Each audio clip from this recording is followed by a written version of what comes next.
Does that really matter for Aaron Rodgers? I mean, he's been in the league for how long now? Does he really need the live game reps of getting hit from NFL defensive linemen? Probably not. So I think that the Jets are better positioned to get away with that. Rodgers doesn't necessarily need those reps. I think that Rodgers is preseason ready or regular season ready. He goes into week one and he's ready to go. He's not one of those players that really needs that. However, I do think that Peter makes a good point here in saying the offensive line has been reshaped quite a bit. It might be very helpful to get those starters on the offensive line and start to create some of that synergy and create some of that chemistry across the starting five. So there's an argument to be made for and against playing the starters. As you guys know on this channel over the past 2 weeks, I'm an advocate for playing the starters. Like always, I think it's important. You can get hurt anytime you get hurt in practice. I mean, hell, Rodgers could get hurt during these joint practices without being touched. Like you have a risk of getting an injury every time you play football, whether it's a practice, scrimmage, preseason game, regular season game. If you're not going to play at all in the preseason, to me, that's playing scared. And when you play scared is when you increase your risk of injury. So I'm in agreement with Peter here. My argument's always going to be get the starters out there, get them building chemistry, get them in the flow of things, play them for just a drive if you need to. It makes all the difference in the world in my eyes. Yeah, and for the Jets offensive line, good point by Peter, and a good call out from you to highlight this. John Simpson, Tyron Smith, Morgan Moses, three new starters on the offensive line.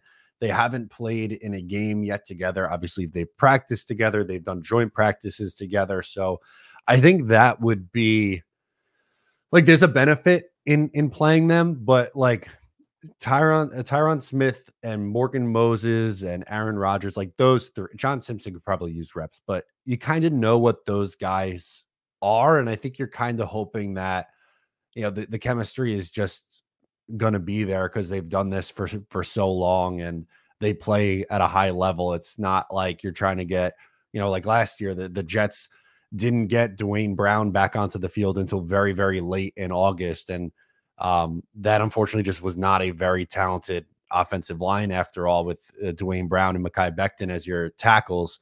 You're hoping that with Morgan Moses and Tyron Smith, it's, a significant upgrade talent wise, and having Olu Fashanu waiting in the wings is an upgrade talent wise, that they'll kind of just be able to figure it out. But again, it's a valid concern to bring up, especially on the offensive line, and getting them to go. So I don't know. I find myself going back and forth with it. I could see both sides of the coin in this argument, of getting the reps and trying to build that chemistry, and then also like not wanting to risk injury here, because unfortunately we've seen what losing Aaron Rodgers could do for this team. So it's tough. I don't think it's so black and white.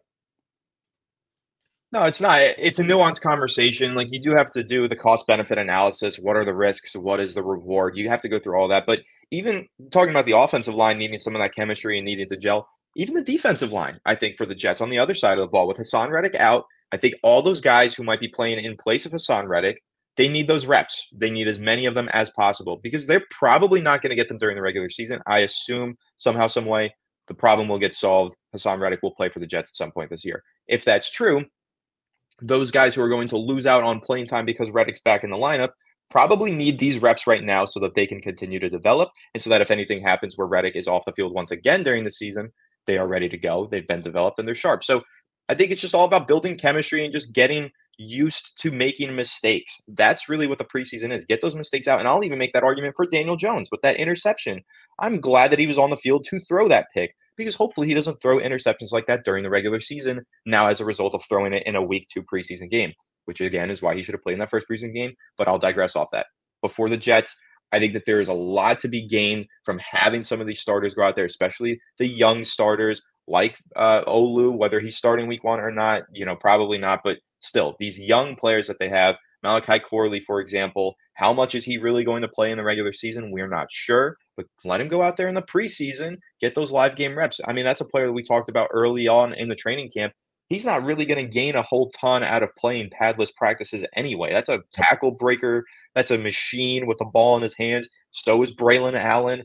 There are young guys out there who need these reps, and I do think that those players who are playing in large roles, the starters across the board, they'll find value in playing these games. They will benefit from playing in them, whether they like it or not. I do think it's important.